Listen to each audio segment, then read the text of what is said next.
pledges from 3-star receivers.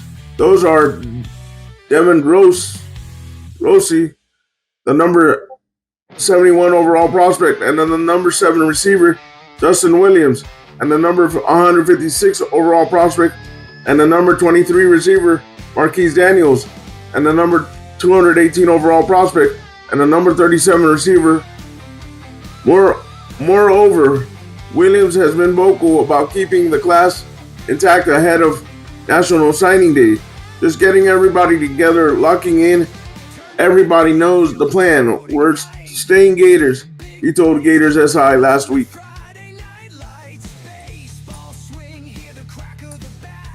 Additionally, there are many blue chip prospects in the class. 4-star signal caller Will Griffin, 4-star defensive lineman Raylan McCoy, 4-star Kendall Gerbil, 4-star safety Caden Hall, 4-star offensive lineman Tyler Chukwumie are just some of the prized recruits of the class.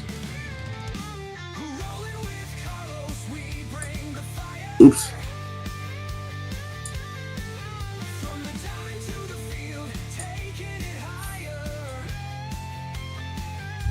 Hall is also a recruit to keep an eye on after a visit to Ole Miss. It is also easy to see why they have been a few decommits from the recruits outside of Napier being let go. Everything has been business as usual for the Gator staff, with interim head coach Billy Gonzalez leading the recruiting efforts. We're still actively recruiting our players. It's no different than anything else, he said. We're communicating on a daily basis, sending texts and sending emails, and getting a chance to talk to them on the phone. They're still Florida Gators. We're still Florida Gator coaches, and we're still recruiting our student athletes to come to this university. Florida's current class ranks number 13 overall class according to Rivals 2026 industry rankings, football recruiting rankings. Guys, like I've said this before, this would be the second domino to fall, but it depends on how quickly we get a head coach in the building and who's the head coach that we can keep these kids together in that aspect. It can be 1 or 2 dominoes. If it's 1 or 2 dominoes, we're fine. But if the class starts to fall apart, we are in massive danger. We'll see what happens. This article was written by Kyle Lander, friend of the channel, and Gators SI reporter and photographer Kyle Lander.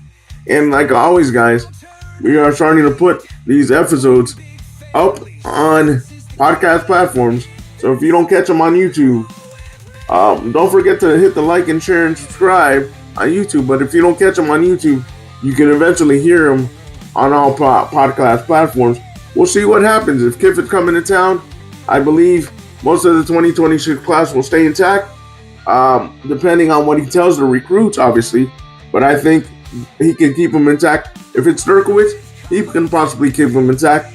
We'll see who ends up being the coach of the Gators in 2026. But if it's a high-profile coach that the kids believe that they can win a national title, I think we can keep them all intact. And let me know what you think of Kevin Ford's highlights in the video. And like always, stay positive, stay on your grind, and go Gators.